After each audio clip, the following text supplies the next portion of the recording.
Hi, welcome back to Wild Speculations. I'm Daniel. I'm Scott. Tonight we talk about Critical Role Campaign 2, Episode 137. Welcome to Cognouza. Yes. The long-awaited showdown with Lucian.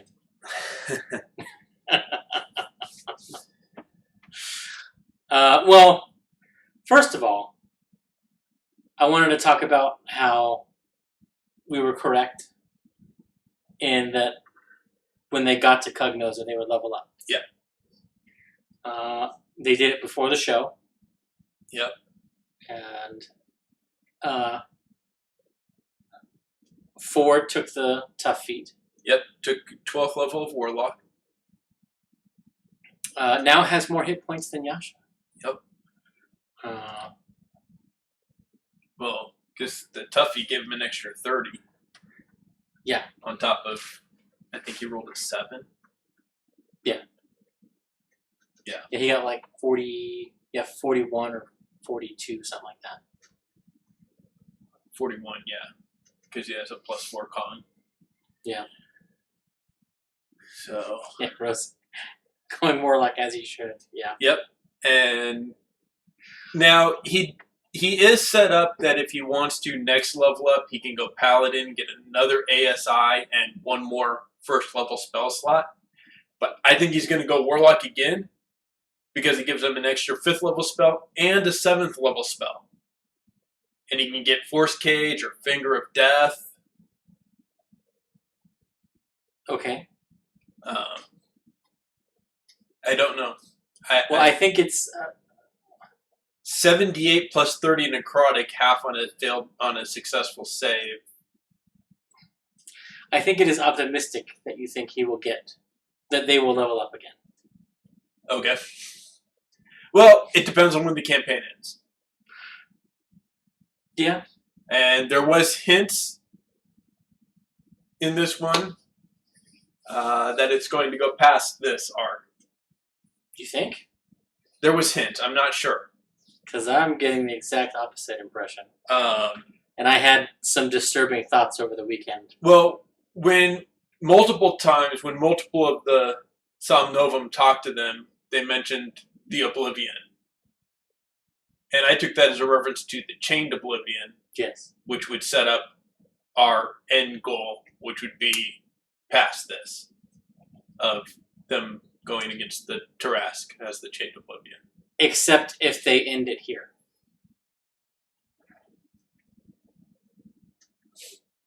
So.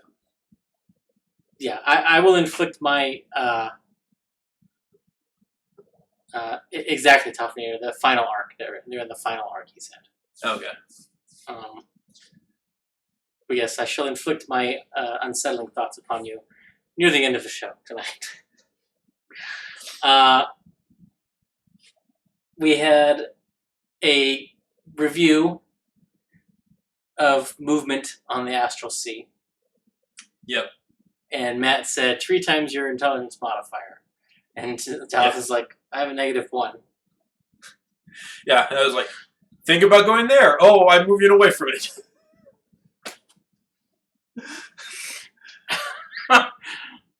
Yeah, you can never get where you want to go if you have a negative modifier. Always moves away. Well, unless you outsmart it and think the opposite direction. But if you're going to think that, you're not going to have an intelligence modifier. It's true. But Matt eventually corrects himself. And, it's 3 times your ability modifier. Yep. Or no, your ability score. Or ability score, yeah. Interesting ruling that Matt had on the fly spell. Because in my reading of it, it would not preclude you from that speed. Because specifically in the DMG on when it talks about the astral sea or the astral plane and your movement speed, it specifies your walking speed.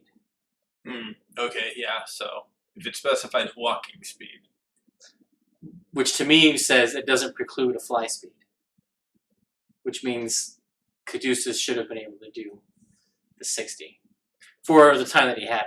It ultimately didn't matter because I would rule, like, real time, them talking about Caleb and trying to deal with him was like 25 minutes. So, yeah, the fly spell's over by then anyway. So, it ultimately didn't change anything. Like, it would not have changed anything. Right. I enjoyed Caduceus' character growth expressed in, well, I learned from you guys that if it doesn't work out, I should just hit it. Yeah.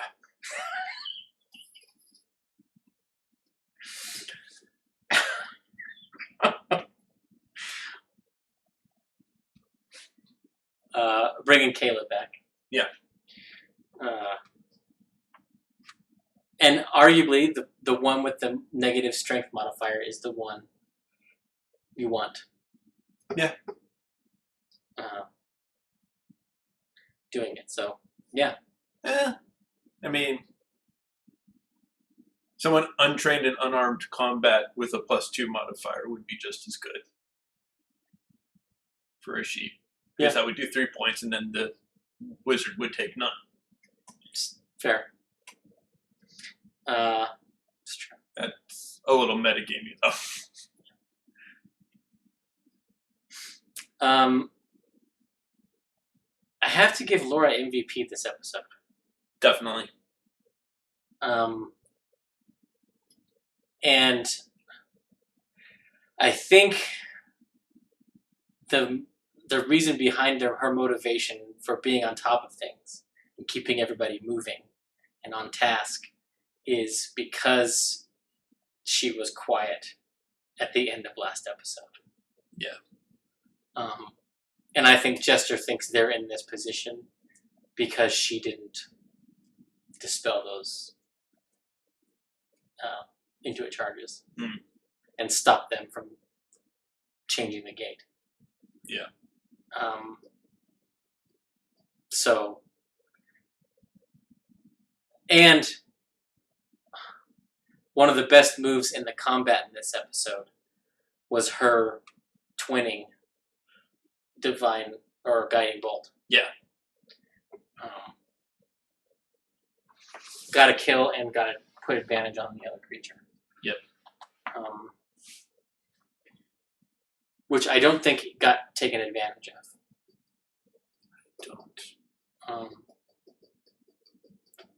Because I think the next person to attack was Ashley, and she rolled a natural 1 on that attack. Okay. If my memory of the rounds is correct.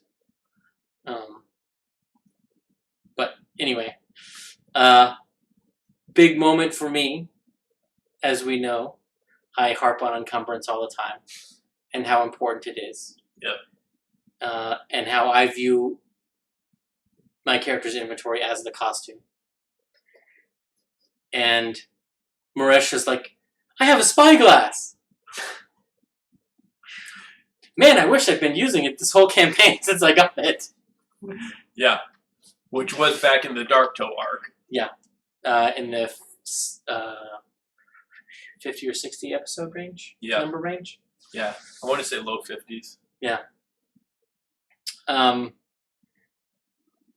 I'm just like, yeah, using encumbrance, those problems go away because you know exactly what's on your character sheet and where it is on your character's person. Yeah. So yeah, top a good one. Molly was still dead then. Yeah. Yeah, how many times could they have used it when they were tracking or trying to get away from the Tomb Takers? Let's scan the horizon. What's out there? Yeah. I did love, well, it made me laugh when Matt is describing all the body horror stuff. Yeah. And the horror themes that are going on. He does all of it. And it had been going on for 40 minutes, I think, almost. Mm-hmm. Before he looks into the camera and says, oh, tonight's episode is going to involve body horror. Yeah. Like, and I'm thinking he's got an advanced copy of Van Richten's and read the section on body horror for the. You know what I mean? I don't know if he got. Well, maybe. Maybe he did. He probably has it. Whether or not he read it in preparation for this, I don't think that he did because Matt has dribbled it in throughout the campaign. Yeah. And he does it especially to get Travis. Yeah. I can't wait for that book to come out. I'm so excited for that book.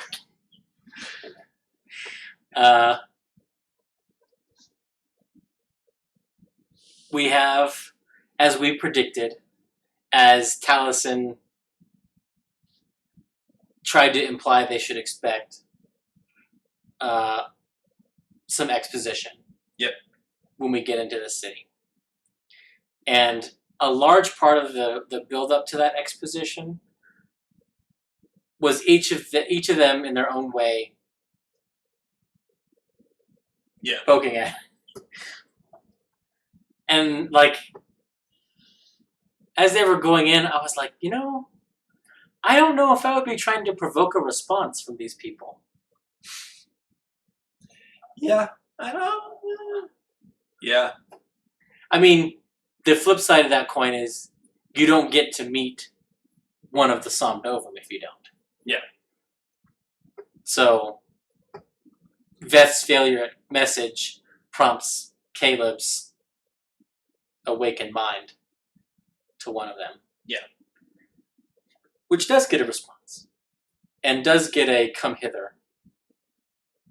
And we get our first bit of clue as to what is happening in the city. And also our first hint that Lucian / Molly may not be the bad guy we all have been presuming him to be. Yeah. He's a bad guy, not the bad guy. Well, I don't even know. There's evidence that might not be the case.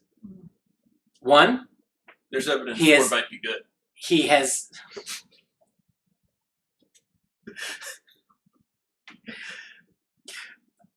Number one, he's hidden himself. Uh-huh. I'm interested to know how. Yes. Because it can't be necklaces of non-detection. Because the 9 have those, and the city's aware of them. Yeah.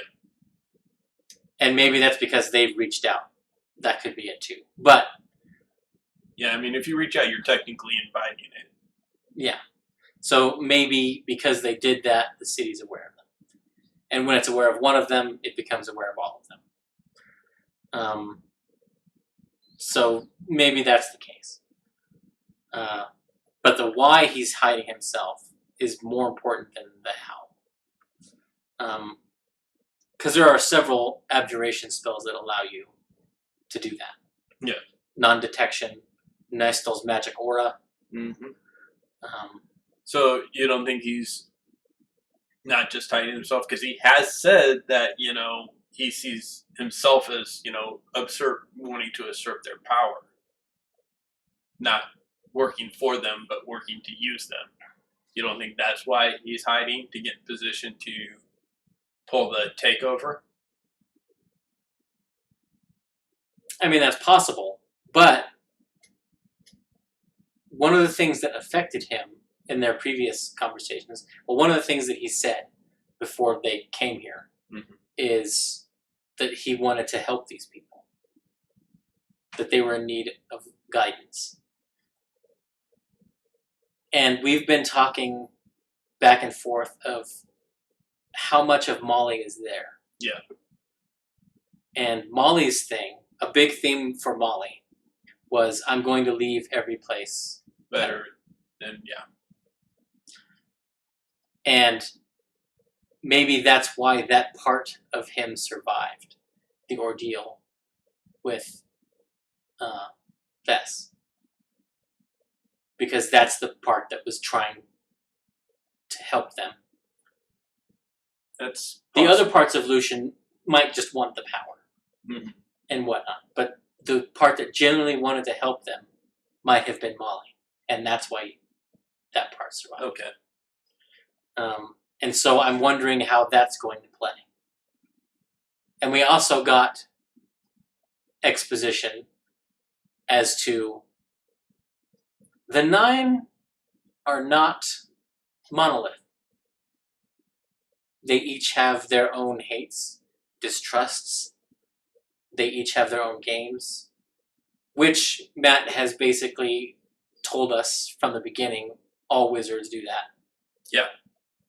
Well, I love that both Somnovum and Mighty 9 have reference to 9 in their names, but there's 7 in each group. Well, 7 have been named of the Somnovum. But that is, if we're getting into numerology, that is funny.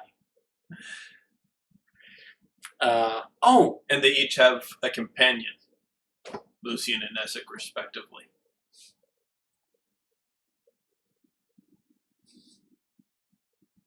Yeah? Well, yeah, I guess the Traveler doesn't count. But that was another interesting bit of mechanical insight into how Matt is now going to be using Sprinkle. Yeah. And that is basically, Sprinkle is the Traveler's familiar. And then when Jester prays to him or what have you, he has decided that he will appear through Sprinkle. Mm-hmm.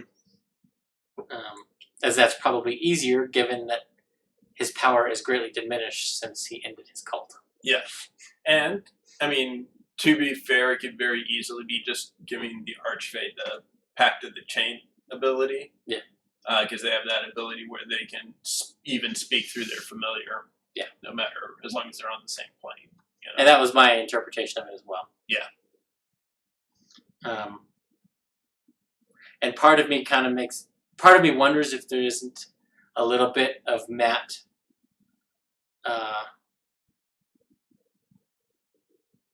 implying or teasing or trying to tease out some buyer's remorse from Laura for going cleric instead of warlock. Yeah. I mean, I doubt it seriously that that's what's going on, but I do love at the beginning of the episode when Caduceus does Prayer of Healing, and then Laura talks about doing it for like 5 minutes, and then she's like, but I didn't prepare that spell, so they're all like, wait a minute, why did we just... yes, so good. I mean, I suck at healing, but I can do a little. So good. Again, one of the moments that got for her MVP for me. Yeah. We got some names dropped. Yep.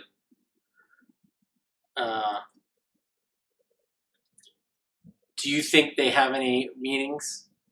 I do. I saw a couple people online post some stuff, and it got me thinking. And Jack Heights Shadows on Reddit is the one who I got the terms from. So credit to him. But it was going through this, and there's 7 like base emotions or mental states that they relate to.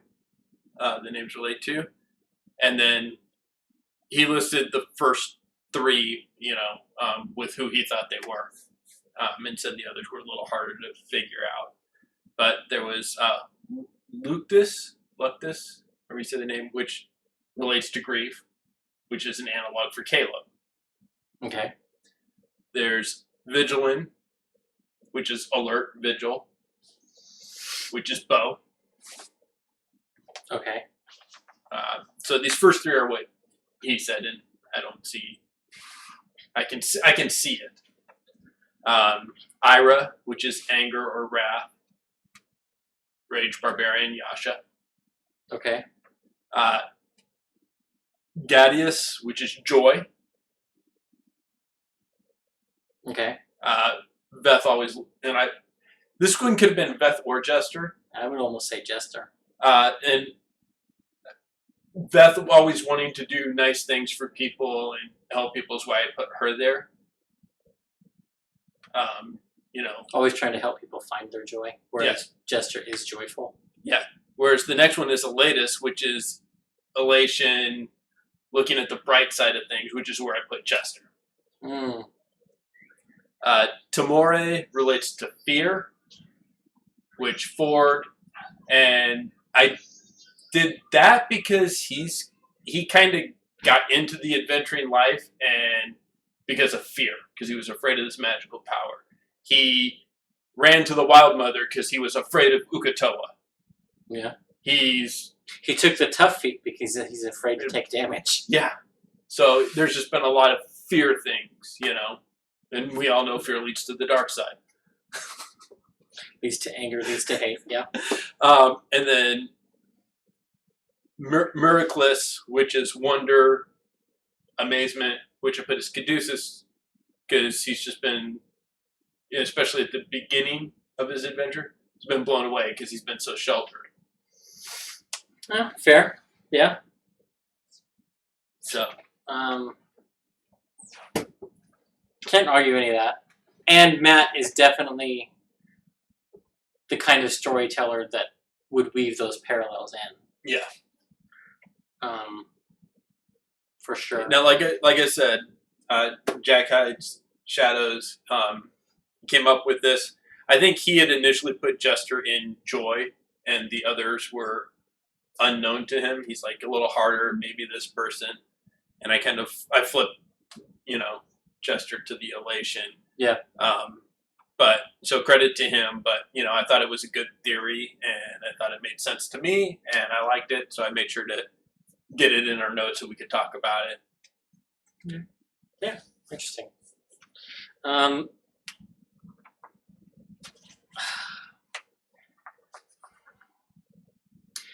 I don't know. Well, I guess the most significant part of the fight, roleplay-wise, was the inevitable fight between Bo and Yasha when mind-affecting things are on the field. Yeah. It's because we have so much passion. Which, of course, led to one of the best, I don't even want to call it a self-own, but it was an unintended joke that was hilarious. And Ashley was talking about, I'm in the tentacles. Wait, no. Just... It's like, we haven't heard tentacles mentioned on this show since Mary was started.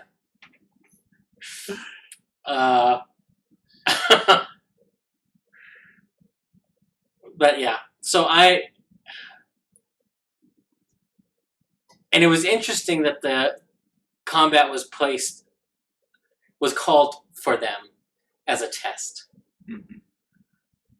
And very interestingly, the first one who made contact with them wanted, my interpretation of that conversation was he wanted an end to their suffering. He was tired of their existence and wanted it to end. Right. The second person... that was Lucas, right? Yes. The first one. Yes. And... Ira was next, I believe. Yes. The one who was angry. Yes. And he began to name off the other names. Yep. And Caleb tried to lie and say that Gaudius is the one. And we got out of that, my interpretation of Ira's rant about Gaudius is that Gaudius, if the Chain Oblivion is indeed connected, Gaudius is that connection. Because he said something along the lines of, it was their pursuit that led us to this. It was their desire to end things. And then he goes on about you have to destroy to create. It was a dark version of Alex Armstrong's monologue in Fullmetal Alchemist.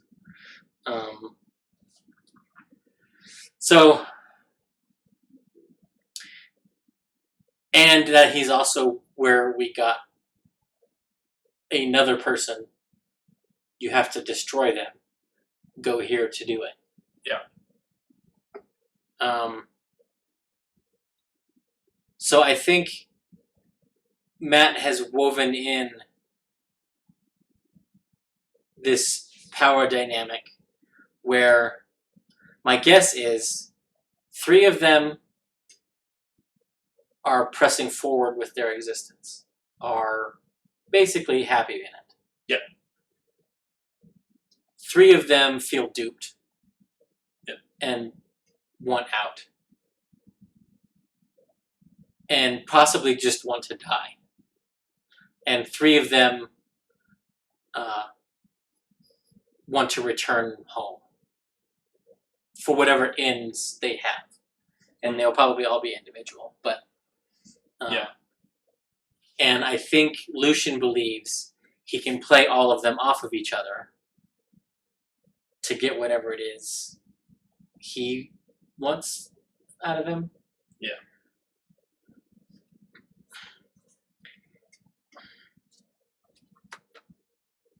And part of me is wondering, Can't decide if Lucian's trying to pull a Highlander and, quickening all of them into there can be himself, only one, yeah. or just Siler it from Heroes.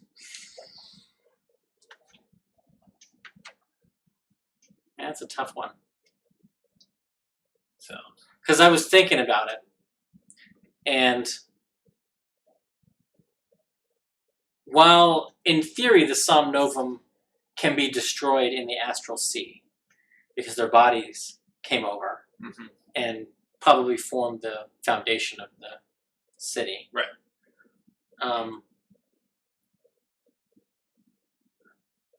I think for them to be truly gone, their death has to happen on the material plane. And that's where I posit that Lucian may not be the bad guy we think he is, because that may be why he's trying to bring them to the material plane. That he has done some research or has some insight that ending them on the astral plane won't end them. Right. They may just become another god corpse. Another thing floating in the astral sea. Yeah. Whereas if they come to the material plane, they can be killed there, and that's final. And it's on the other side of the divine gate. Yeah. So I don't know, because the eyes are expanding on Bo and Caleb, which means the Somnovum don't know or don't care that the people that they are putting their marks on are particularly helpful in bringing them to the material plane.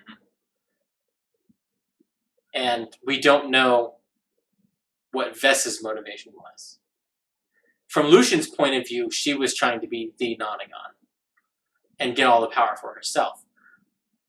But she's the one who exposed Delilah, and so we have some evidence that she's not bad. Right.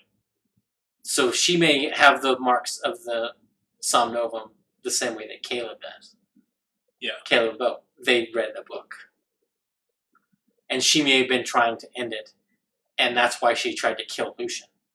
because if she kills the Nonagon, they can't come back. Yeah. So, Tuvinator, do they have her body? No.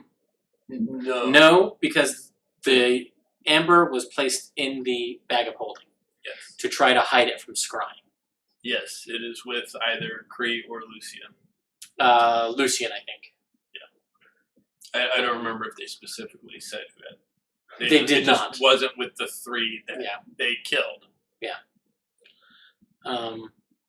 But yes, they do still have the wall. If they catch up to the one with the bag of holding, they have access to the body. If Lucian didn't dispel the spell on the amber. That's true. And dump everything out. Because she's out in the middle of the he has the crystal. It's true. And the crystal was in the amber. That's true. So he has dispelled it. So, and I don't think he cares enough about Bess to keep the body. No. So definitely. She's probably out in the wastelands of Islecross. You know what? No. The eye was not in the amber. Because Ford just put it in the bag. That's right. After it was in the amber, and they dispelled it. Yeah. So no, that was just in the bag. And he didn't know about it, so he could have said, I want this, and pulled it out without dumping it out and even finding the amber. I mean, he probably did, but... Yeah, I mean, if you have a bag of holding, you dump it out. When you find it, yeah. Yeah. Which, let's be thankful that no one ever looted Grog of his bag of holding, because it was just gross shit in there. Body parts congealing. Yes. Yeah. Was a short episode. Yeah. And I think that has to do with COVID restrictions. Oh, see, I put it down to union rules. I think their shooting schedule is such. Here's our shooting time. They got there early, and Matt said, oh, you guys are leveled up. And they shot the rolling of hit dice. Right. And okay, so we're on the same page. I think they have shortened filming times per the union because of COVID restrictions. That's how they open up. That's how things are able to film. They don't have the freedom that they used to before COVID. That's fair. That's probably true. And again, this was probably structured so that to cover any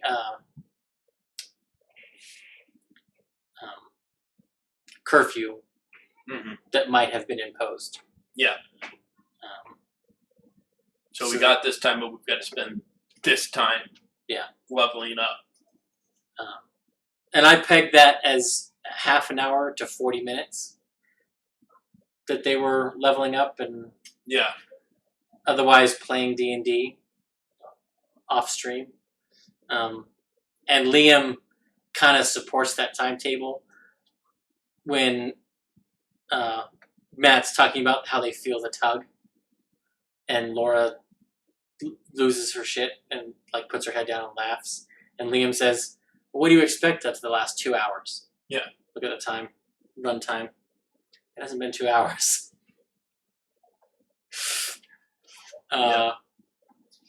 It makes me assume there was plenty of off-camera jokes while they were leveling up, too.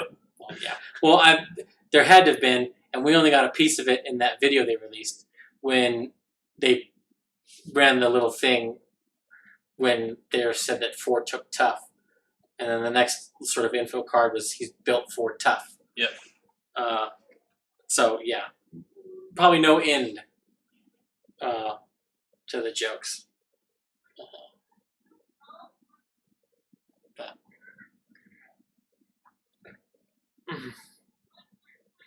So,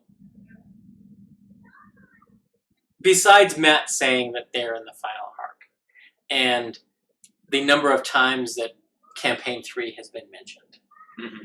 And that we know at least two, already have character pitches. 3. I know it's Sam, Liam, and then I know that either Laura or Marisha said that they have their character pitch ready. I just can't remember which one, but I know one of them did. So 3. Yeah. Which is half. Yeah. Essentially. So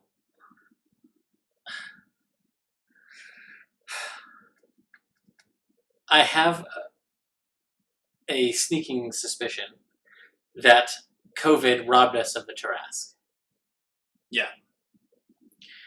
And also that Campaign 3 is going to begin because of behind-the-scenes timetables for Critical Role and their partner media companies and multimedia projects that they are rolling out. Yeah. The cartoon. Now they're doing the comic, Mighty Nine Origins. Yeah. So I think they have set a timetable for things. Mm-hmm. And for that to happen, Campaign 2 has to end pretty quick. Okay. Is my guess. And they probably have 1 to 4 sessions play in whatever schedule they've set. Okay. I'm not saying we have that many episodes left in this campaign, but I can see that that's where we're coming to. 3 episodes would have us end on an even 140. Mm-hmm. So 3 episodes of the proper campaign, and then an episode of a denouement, like they did with Talks Machnia. Yeah. But again, I doubt it's that close. I think it's probably closer to 5 or 8, somewhere in that range, potentially, for the most. And that's because of how they're shooting ahead. They can afford to do that.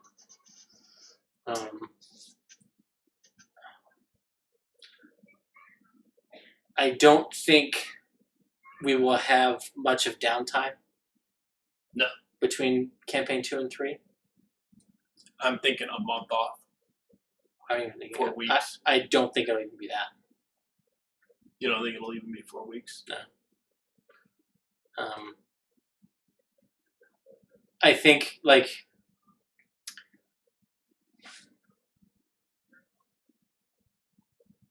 part of coming off of Campaign 1,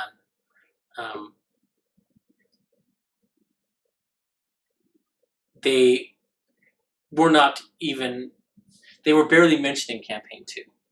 Right. And their partnership with Geek and Sundry was just ending, or was about to come to. I don't remember the exact time. It was shortly after Campaign 2, because Campaign 2 started with Geek and Sundry. That's right.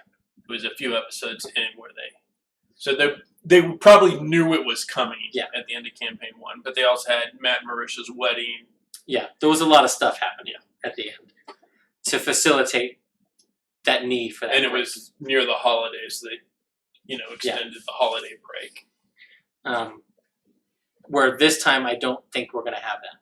Yeah. I mean, even if they stretch it to 13 to hit the 150 that we predicted, that's going to be, the end of July? Yeah. And Burning Man's canceled this year. Yep. So, no break for Matt for that. Now, they may still take that break. But, yeah, I don't think it will be a month. Tough here. That is a interesting question. Will they start at level 2?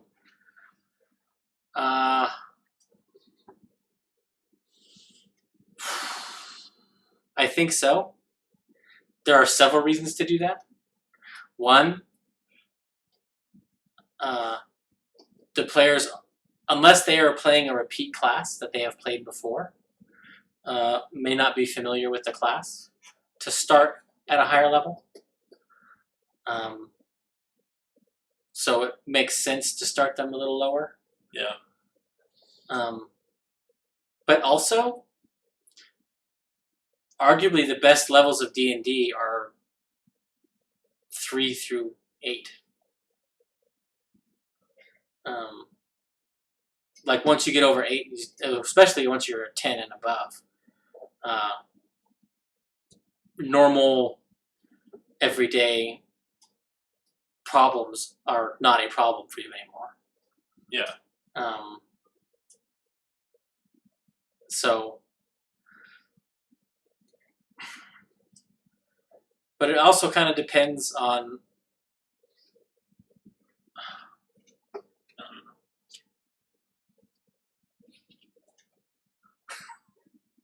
That's off there. Yeah, it's been 130 episodes, and Sam still doesn't know sneak attack. Yeah. Yeah. Exactly. So I think it's probably going to be a low-level start. Yeah, I think so too. I don't know. I like to start between 1 and 3 with the campaign. And they did technically start at 1. Yeah, because they did the first level private play. Yeah. I just like that challenge of, a level 1 character. Yeah. Yeah.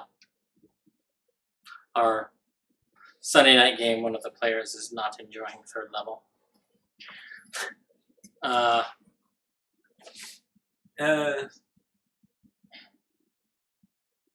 But yeah, so I think we may get out to 13 episodes and get to the 150. Yeah.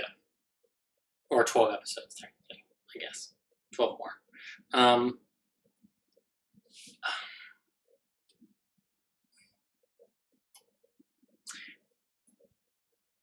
The thing is I don't. So, I guess let's talk about what we expect in the next episode. Do you want to just get into that? Sure. What do you? Because I think that will help inform any discussion further. Yeah. This episode ends with them finding the room to kill the Somnolum, potentially, and the Crest Vault, and running into Kree. And that a few of them trying to hide Ford disguised self, Caduceus disguised self, as a resident of Aor. That isn't going to fly. That disguise is not going to hold. And in Matt's description of Kree's body language, it already didn't. Yeah. I think they think it's going to be a fight. If it is a fight, they are going to kill Kree, if they wish to kill her. But I don't think it's going to be a fight. I think that I agree with you. I think it's going to come down to probably Caduceus, possibly Caleb, stopping them from killing her. Those are the two most likely I see to want to talk to her, overkill her. Yeah. I think Matt has a particular skill at, or maybe his players have patience or desire to hear the villain's monologues. So Kree is going to begin by speaking. And they aren't me, so they won't throw a bear trap in her face immediately when they start monologuing. Yes. And I think Kree is going to accuse them of ruining their plans, and we will get an insight into Kree's view of their mission. Do you think Kree knows the plan? As I say, Kree's view of the mission. I really almost see Lucien as a Billy Butcher type. This is, well, you know, it's he may tell you the plan, but it's not the plan. Yeah. No, and I don't dispute that. Which would make Kree mother's milk.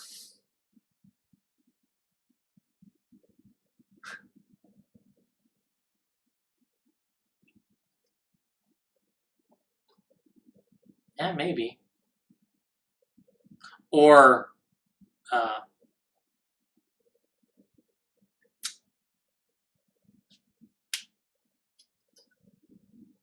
the main guy. Why am I drawing a blank? Huey, yes. I know his name. What the hell's his name? He might be Kree. Okay. What with the introduction to his character in that show being a cloud of blood. Yeah, possibly. And yeah, Rose, Kree did want to kill them, but she said, Lucien, why don't you stop and kill them? She wanted Lucien to kill them. I think she knows she's in no position to face off against these fuckers. Yeah. Especially not alone. But well, the reason it will not come to a fight at the beginning of the episode, in the beginning of the episode, is she will air her grievances against them for killing her companions and explain to them what she thinks they are trying to do, which may give us more insight into whether or not Lucien is indeed a hero or a villain. Yeah.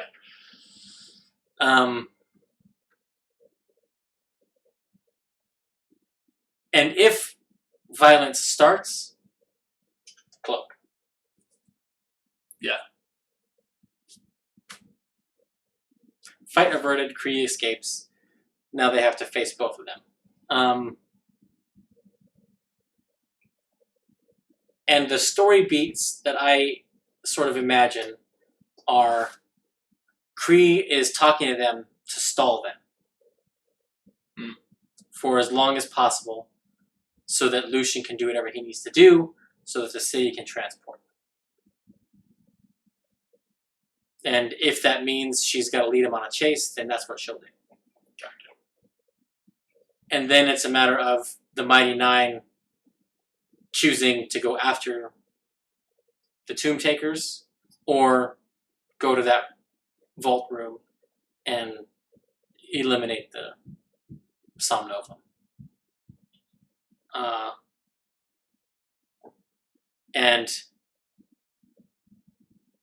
Or Kree runs away, or they kill her if it is a fight. But now they have to go to the Threshold Crest, because the first stop's the Threshold Crest. Mm-hmm. And my guess is the first half of the episode is going to be the interaction with Kree, and then about 30 to 40 minutes of them arguing or trying to get the crest out.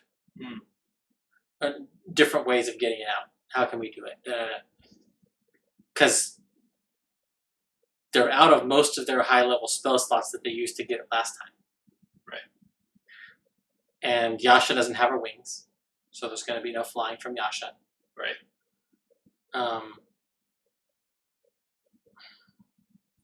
Caleb and or Essek will have at least, I think, 1 4th level spell, so they could cast Fly. But I don't think Caleb can do Fabricate. Jester, I don't think, can do Stone Shape. Right. Oh, no, maybe she can, because she didn't cast Hero's Feast.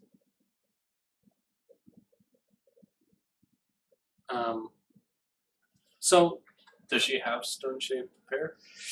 That's the other thing I don't know. Because she had said she she could do either Find the Path or Hero's Feast. Okay, yeah, good point. So probably not. Yeah. I mean, theoretically, she could have it prepared as well if she skimped on the lower level spells. Yeah, that's true too. Because it's just her wisdom modifier plus her cleric level. Yeah.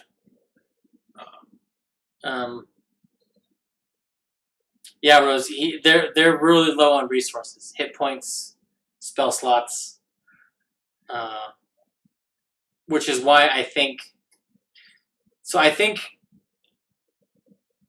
if they can, if Kree can delay them long enough for Lucian to do what he needs to do to bring the city to the material plane, which I think is how Matt wants it to go. Mm-hmm. Then that gives the players a window to put up the dome,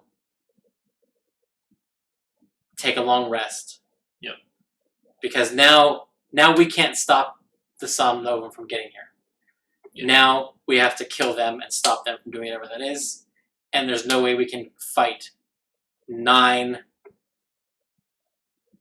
archmages in whatever form they're in now, in the condition we're in right now. Yeah. Also, I don't think that fight with the Somnovan, because it is going to be a fight, and I have a feeling it's going to be a big one. It's going to be on the order of, lengthwise, of Vecna. Okay. It's going to be a 3.5 hour, at least, combat fest. Yeah, I was thinking more along the lines of the I forgot the green one's name, the green dragon, the Thordak. Raishan.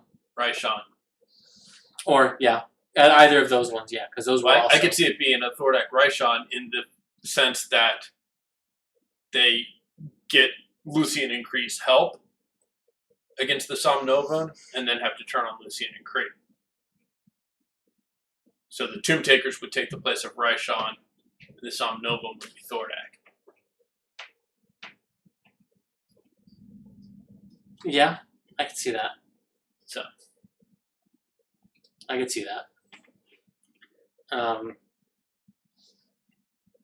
So yeah, it largely depends, and that's why, like, if stopping Cognouza is the conclusion of the arc,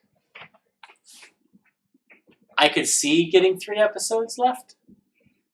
Because this week's episode is them either trying to stop the Threshold Crest or taking the rest and preparing and then starting the fight. Yeah.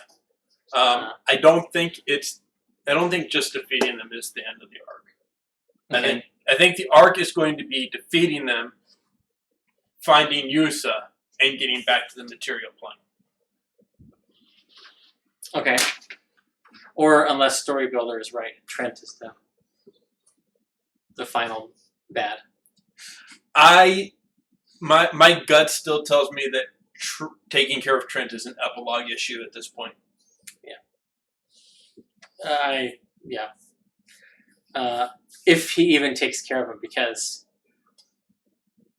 I was thinking about coming to peace with whether that be taking him out or pulling a blackmail to make him do it like the end of season 2 of The Boys, where they blackmail Homelander into... Yeah. But, like, the truth is, like, Caleb doesn't have to do anything to get Trent out of power. Time will do that for him. Yes. And so long as he or Astrid are in a position to take over that position, he can make changes then. Yeah. Well, if it does end up being a blackmail situation, I could see Astrid falling into the Maeve role. Having the dirt. You're going to play ball our way now. Yeah. Trent's monologue. No, they let Trent go on. Except, when he was in the basement, Caleb wasn't having any of it. Yeah. And, at the dinner, Caduceus kind of cut him off, too. Yeah. And yeah, Toffee, that's the other thing, is the time travel angle. Well, he didn't necessarily want to kill Trent, but he wanted to prevent Trent from being able to do to other young wizards what he did to him. Yeah. Which implies getting him out of power, whether that's by death or blackmail or just forced retirement.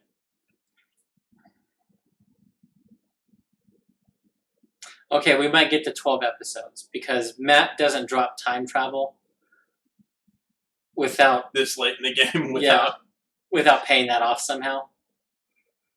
And that is the one last that Veth would be a part of.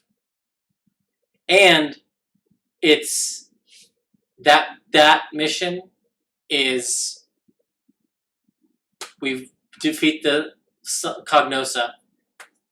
Everyone has a year. And we do the year of downtime like we did in Vox Machina near the end. Yeah. And then... Which would clear up my issue with that, in that Caleb would have to figure out the circle. Because it was beyond his ability to understand when he first saw it. Yeah. He could just barely figure out that it was dunamancy and transmutation together. Yeah. So it's possible that's how that goes. That him, Essek, and Beth stay and work on that circle. Yeah. I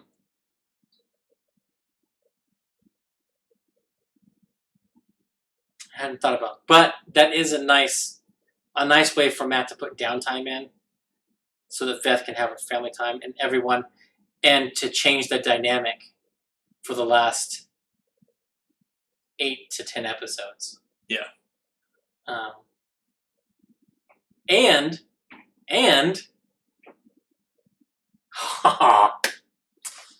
brilliant. And it allows Matt to set campaign 3 before Vox Machina. Yeah.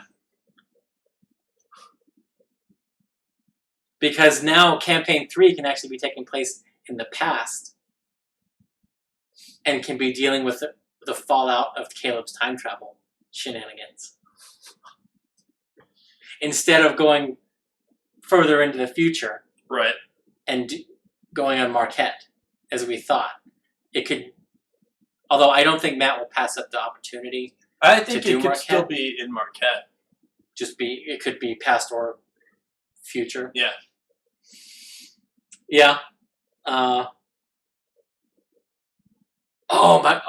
If it's the past and in Marquette, then that... If he's... Depending on how allows far us back, to get a new picture of Gilmore. Yeah. And, what's his name? Willem? Yeah. The crossbow guard? Yeah, because they're both from Marquette. Yep. And maybe campaign 3, back in time, because of Caleb's stuff, and we get to see... them as kids or young adults. Yeah, so he gets to bring Gilmore back. Yeah. Or maybe that's Liam's pitch. He gets to play Gilmore.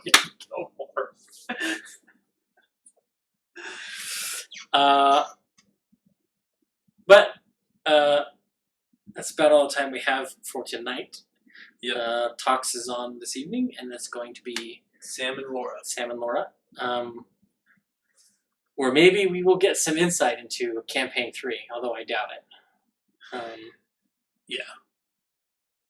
Sam will probably mention that Liam's picked his racing class again. Yeah. But we already know that. Yeah. So with that, we will see you guys next week. Have a good night. I guess.